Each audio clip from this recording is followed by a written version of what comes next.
नमस्कार दोस्तों आज मैं बहुत ही सुंदर माता रानी की गीत सुनाऊंगी। तो वीडियो को लाइक ज़रूर कीजिएगा और अपने दोस्तों के साथ भी शेयर कीजिएगा ताकि वो भी इसका आनंद उठा सकें। और यदि हाँ चैनल पर पहली बार आए हैं तो प्लीज़ हमारे चैनल को सब्सक्राइब कर लीजिएगा। सोने के मंदिरवा में सूते दुर्गा मैया हो, चौकठवा धैले ना हो, चौकठवा धैले ना। बैठे सेवका नदनमा हो, चौकठवा धैले ना।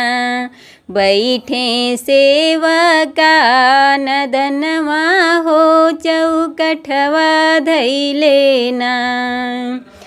कामना संकट तुहरे परले सेवकवा हो, चौकठवा धैले ना हो, चौकठवा धैले ना।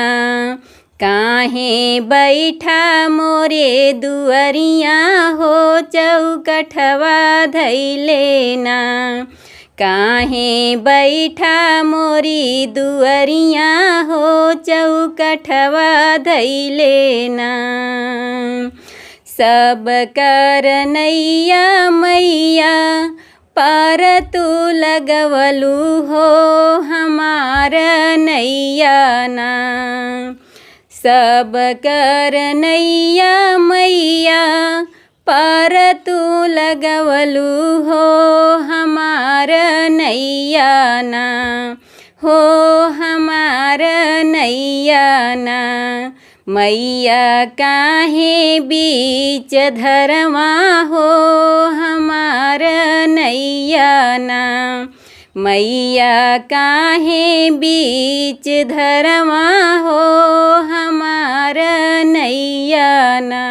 जाऊ जाऊ सेवका तू ही अपने नगरिया हो, कि भोरमा होते ना हो, कि भोरमा होते ना।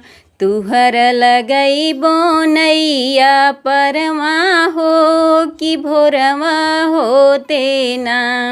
तुहर लगैबो नैया परमा हो, कि भोरमा होते ना। तुहके देबो आन धनमा हो, कि भोरमा होते ना। तुहके देबो आन धनमा हो, कि भोरमा होते ना। सोने के मंदिरवा में सूते दुर्गा मैया हो, चौकठवा धैले ना हो, चौकठवा धैले ना।